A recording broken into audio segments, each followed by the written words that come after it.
Psychologists of Reddit, do you ever find yourself examining fictional characters from TV, books and movies? If so, what are some interesting characters that are maybe unassuming to the uneducated? PhD student in clinical psych here. I often say that the main character in Nightcrawler is one of the most accurate depictions of psychopathy and antisocial personality that I've seen in film or TV. Most psychopaths, not a diagnosis, but a term used in research that overlapped with a lot of antisocial personality disorder, are not overt sadistic murderers, but they lack empathy and will manipulate others for personal gain with superficial charm. Jake Gyllenhaal nails this in my opinion, and the character is written very realistically.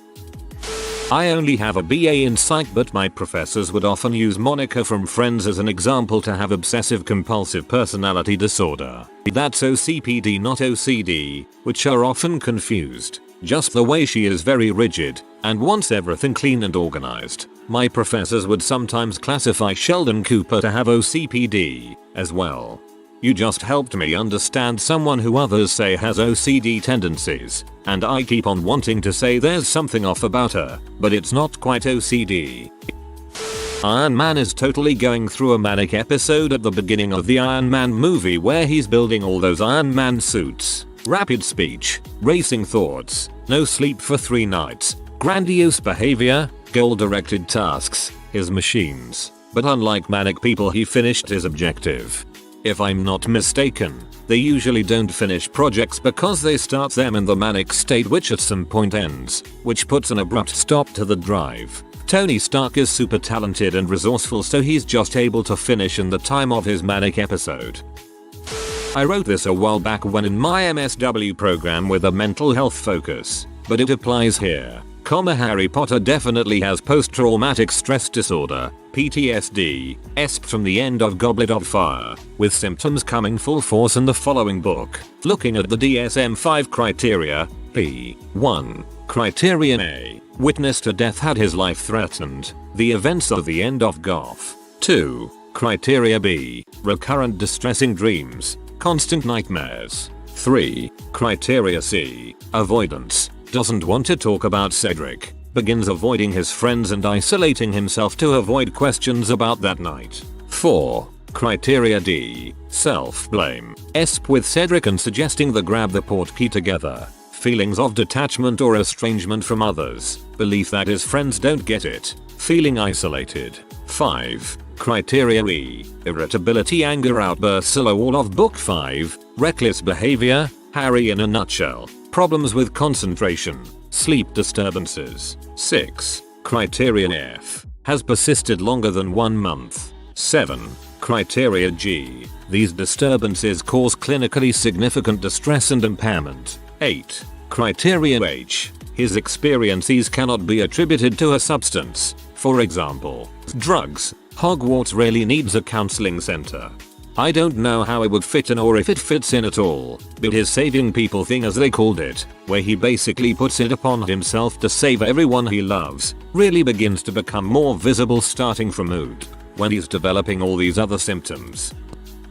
Degree in behavioral science. Done a lot of work with people dealing with trauma. Jenny from Forrest Gump is an incredibly fascinating character. The way her childhood abuse sets her up to gravitate towards abusers and avoid people who could make her happy is a heck of a watch. Also consider her feelings of power over Forrest considering his handicap, and to see that affect her relationship with him is a whole other layer to her story. She is a heck of a character, much more so than Forrest.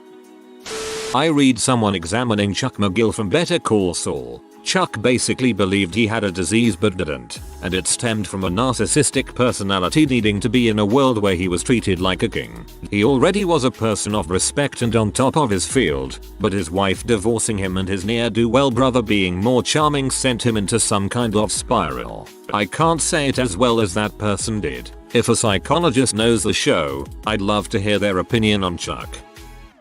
Licensed social worker here, but I appropriately diagnosed Ian on Shameless about 5-6 episodes before they gave him the diagnosis on the show. That was one of my prouder moments. Someone please break down John Hamm's Donald Draper from Mad Men.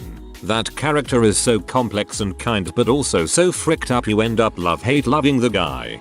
Licensed therapist here. I comfortably identified on with antisocial personality disorder. He is superficially charming but he is willing to hurt others, mainly by cheating, with no remorse. And he had the childhood perfect for fostering this disorder. One of the things I love best about the series was that Don never became a better man, he just came up with an amazing ad campaign. Answering for my wife because she is a doctor. Yes, she constantly does. I can't watch anything with her because she'll either figure out the twist ending right away or know who the bad guy was the whole time. I swear, she should be a cop. So many spoilers. I'm an LGSW working clinically. Michael Scott could be diagnosed with histrionic personality disorder. Basically he needs to be in the spotlight and obsessively wants people to like him, among other parallels. Not a psychologist, but I read a really interesting paper on the psychological disorders present in the Harry Potter universe that are never acknowledged in the series. Examples include Voldemort showing an almost textbook case of ASPD, a facade of superficial charm, manipulative, arrogant, lack of remorse, recklessness, aggressive, difficulty sustaining personal relationships, exploiting others for own gain, thinking lowly of others, and having a callous attitude to people they have hurt. Harry suffering with signs of PTSD, dissociative episodes of reliving past events, recurring nightmares, avoids trauma-related thoughts and emotions. Lupin suffering with depression, linked to his lycanthropy of course, things like melancholy and lonely, losing interest and enjoyment in things they previously did enjoy, reduced fatigue and constantly tired, reduced self-esteem and self-confidence, ideas of guilt and unworthiness. Mad-Eye Moody suffering with paranoid personality disorder, mistrustful, constantly suspicious of others, delusional, always preparing his own food and drinking from his own flask due to his paranoia he'd be poisoned. His catchphrase of constant vigilance screams of someone who is extremely paranoid. Snape suffering with schizoid personality disorder, no interest in social relationships, sheltered lifestyle, secretiveness, general detachment, apathy, emotional coldness, aloof attitude, consider themselves observers of the world rather than participants, etc. Peter Pettigrew suffering with dependent personality disorder, constant dependency on others to meet their need for physical and emotional support, characterized by fear and anxiety when the needs aren't met, desire of constant approval, failing to make decisions on their own, passive and clingy, pessimistic, sensitive to criticism and rejection. As a layman, I've at least been able to point out the episodes of Frasier to which I've said you, to Frasier, or Niles, or both, are a psychiatrist. For crying out loud, you wouldn't behave like that. I always thought part of the show's shtick is that they are capable of giving sound psychiatric advice, but completely ignore it in their own lives. Harry Dresden from the book series by Jim Butcher has had a really interesting life, and his character has changed because of his experiences. At first he was kind of in butthole, and did dumb stuff like an immature kid. When he faced the consequences of this, he actually changed, like a real person was, becoming more responsible. Later, when he was involved in a war, he got PTSD and became violent for a while. And Butcher SHWED us all this, and let us figure out for ourselves why Harry was changing. In this world, people with Harry's abilities live an unusually long time, and I have a theory that the character is also slower to mature emotionally because of this. It's been a fun journey so far. The best book series I've ever read, hands down. More than one of my professors have used Darth Vader as a template to explain borderline personality disorder. He meets more than the required number of symptoms to warrant a firm diagnosis. Not a psychologist, but since I wanna get the ball rolling, I'll point out something a lot of people miss. Most people that like the book know this, but I guarantee that everyone on Reddit that hates The Catcher in the Rye completely misses the fact that Holden Caulfield probably had PTSD or some other undiagnosed mental trauma. You can pick up on this when you read between the lines, but even if you don't, you can just look at the author himself. Not only was J.D. Salinger a war veteran and most definitely had PTSD, but like half of the stuff he wrote was concerned with that issue. Yet, Holden was still in butthole, but he had legitimate reasons. As an English teacher and fan of Salinger, I am so glad to see this voiced more often these days. Even the most perfunctory author study reveals Salinger's trauma, and whether Holden's trauma is due to the death of his brother or teenage depression, the opportunity to examine the book via a psychological lens is one sorely missed.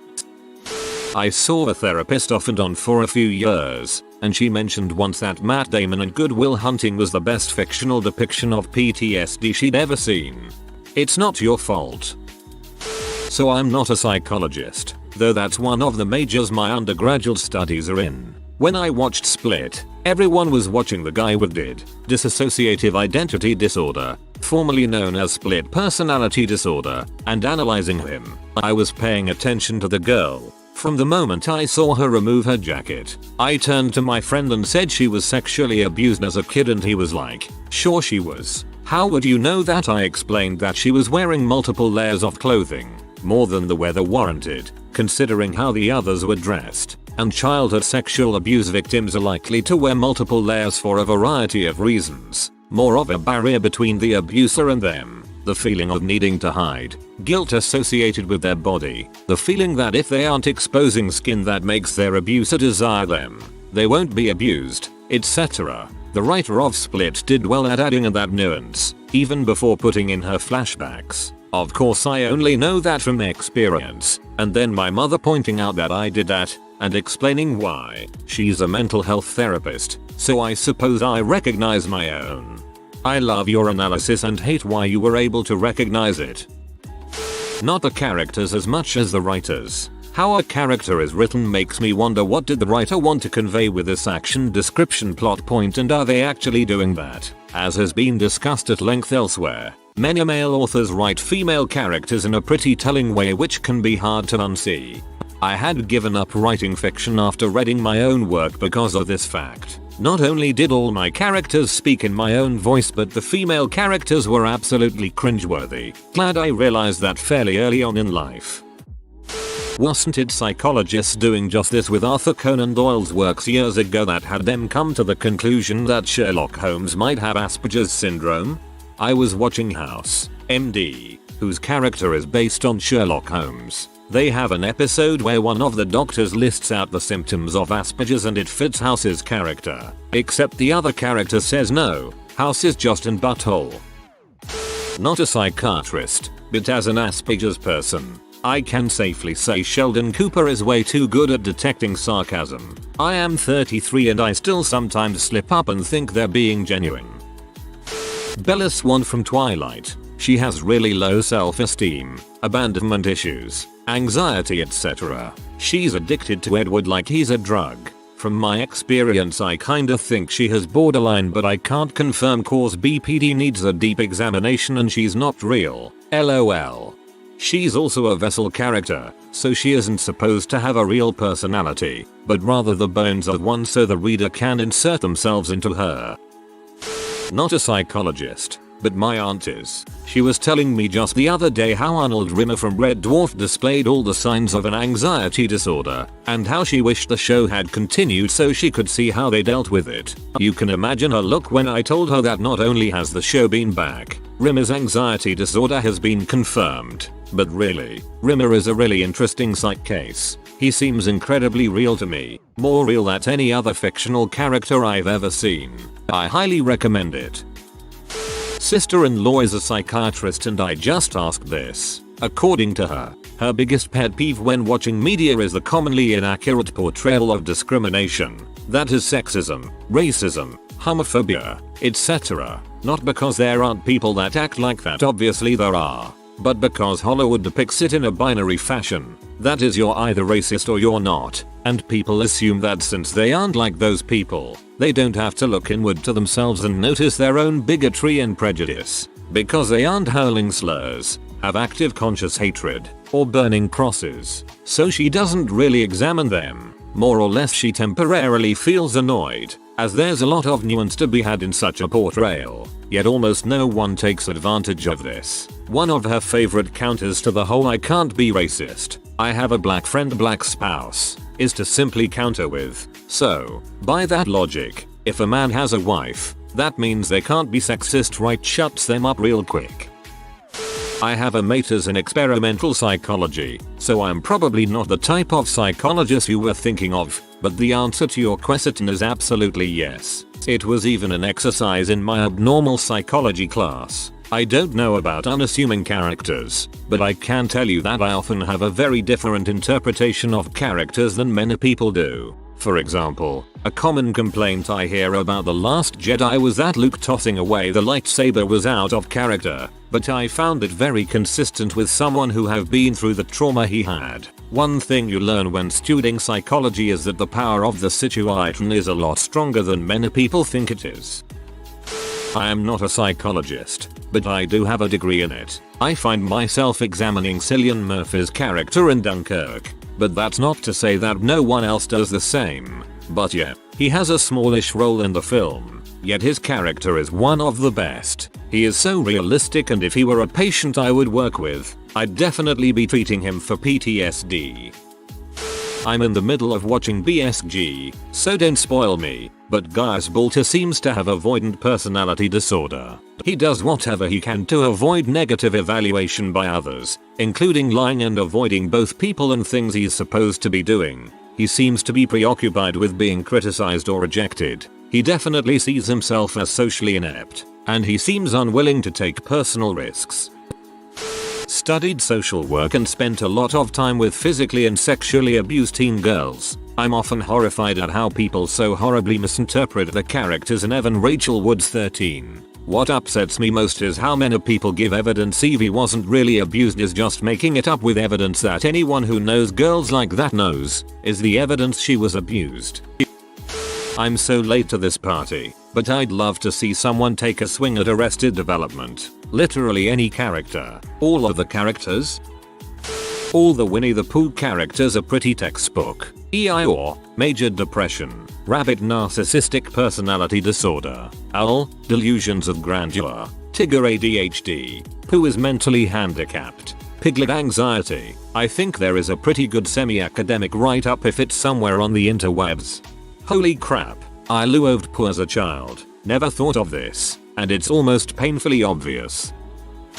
Darth Vader is a separate personality from Anakin Skywalker, brought on by extremely traumatic events. Finding your mother brutalized and dying, Vader comes out and slaughters the tribe of her captors, but Padme's presence helps soothe him.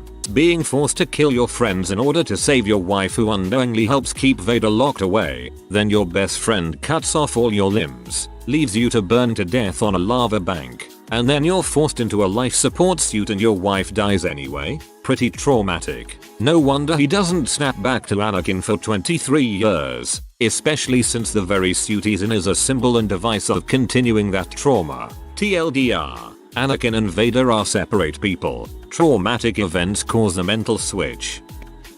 I actually have a huge problem with many characters because I do this. It really bothers me when people like to deify bad relationships. For example, Twilight was so popular and everyone loved Edward, but psychologically speaking he was a controlling creep. 50 Shades had Christian, who was made to seem sexy and mysterious and charming but was a controlling stalker. Seriously, major red flags. And no one catches that because people don't really know what is unhealthy. It makes me really upset.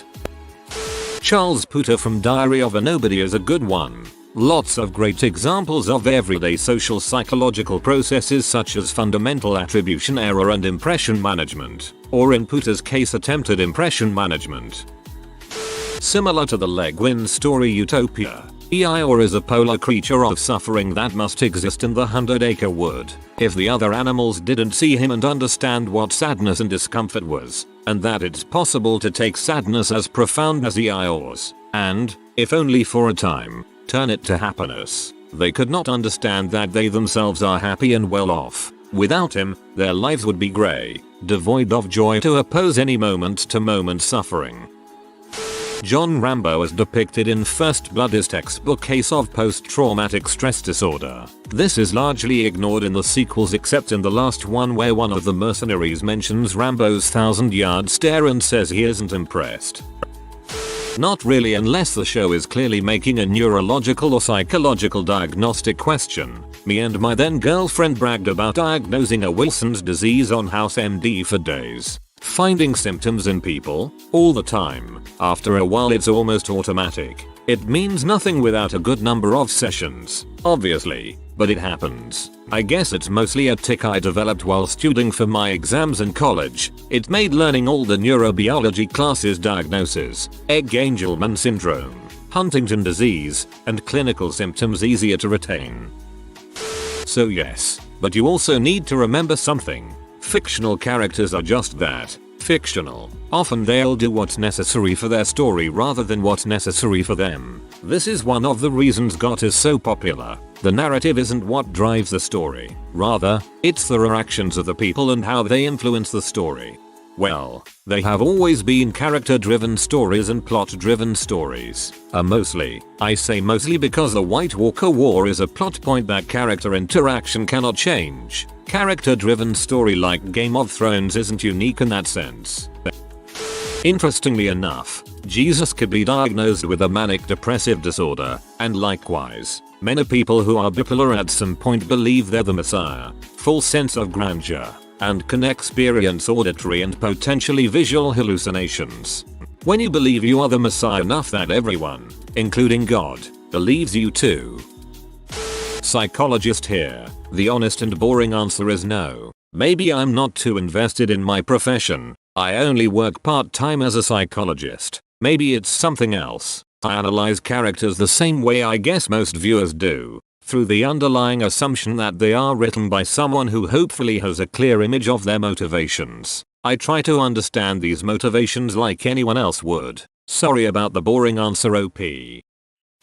I work in mental health. I personally love Breaking Bad for all the unspoken crap that's going on. There's the obvious issues with Marie, but I think Walter White is a textbook abuser, and you get to see a lot of the different sides of abusive relationships if you watch his relationship with Jesse and Skyler and even his children. He's so desperate for control over the significant people in his life, and yet he sacrifices nothing for anyone, or if he does it becomes a debt that haunts them. Also, I'm an addict and I found Jesse's journey with his addiction was super realistic. After he goes to rehab he stays sober, doesn't even drink alcohol. There's a scene where Walt and Skylark are drinking beer and he has like a glass of water. Then he falls off the wagon when crap gets overwhelming and he just freaking melts into a puddle for a spell. I freaking felt that crap. Sorry, this probably is not what you're looking for. This is more just one person's opinions, but I just got done watching Breaking Bad so it's on my mind. As someone with Asperger's, I'm convinced some versions of Batman has autism. He doesn't have any real social life. He is obsessed over one thing and he rarely shows emotion. Sometimes this could just be trauma, the Lego Batman movie, or a combination of trauma and autism, the current Tom King Batman run. One of the most memorable and disturbing characters I've ever seen, Daniel Plainview Daniel Day-Lewis, in There Will Be Blood, made all the hair on my neck stand up. If you are new to the channel, you can subscribe. I publish new videos every day. Until then, check another video.